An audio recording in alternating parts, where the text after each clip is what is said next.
Layoffs are widespread within federal agencies as the Trump administration pushes to downsize the government. That includes top leaders within the Consumer Product Safety Commission, or also known as CPSC. And Atlanta News First investigator Anastasia Olmos is here to explain how this may impact you. So what do you think?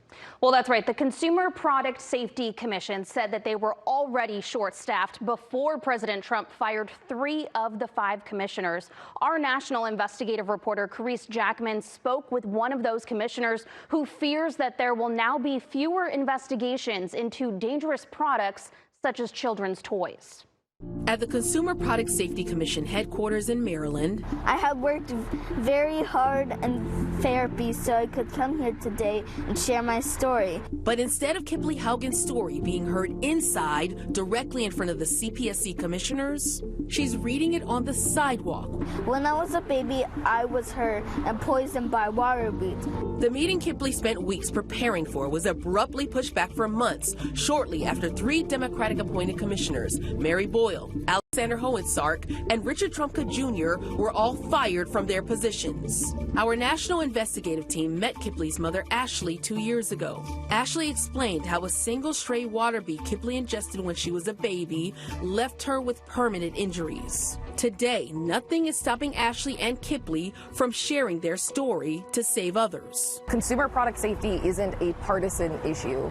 Honestly, it's border control for dangerous products. The CPSC is the federal government's consumer watchdog. Founded by Congress in 1972, the commission oversees more than 15,000 household product categories. Richard Trumka Jr., one of the fired commissioners, remembers getting the notification about his termination via email. Trumka now worries about the fate of final safety rules and those pending. Final rules are typically the last step in the rulemaking process for the CPSC before any new consumer regulation is established or enforceable.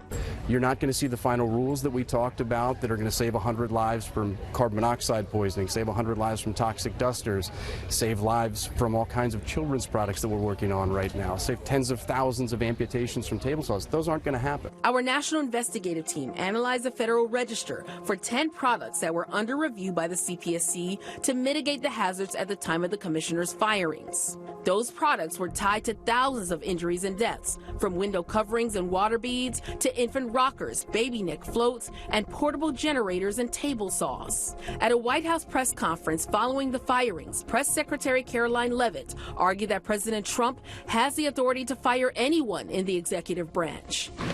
It's a federal agency within which branch? It's the executive branch. Who's the head of the executive branch? The President of the United States. He has the right to fire people within the executive branch. It's a pretty simple answer. A notion Democratic members of Congress and the dismissed commissioners reject in a lawsuit, calling it unlawful because Congress created the CPSC as an independent federal agency, and removal can only be for neglect of duty or malfeasance in office. The CPSC declined our multiple requests to discuss the matter in person or any of the questions we provided.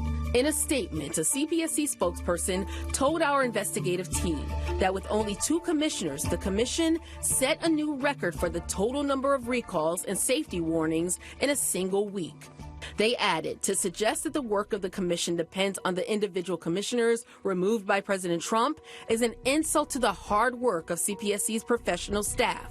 They also said that under the Constitution and the CPSC Act, the president has the authority to remove commissioners, which he has exercised lawfully.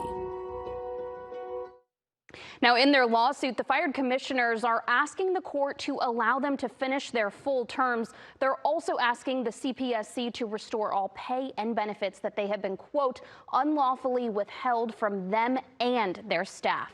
I'm Anastasia Olmos. Atlanta News First investigates.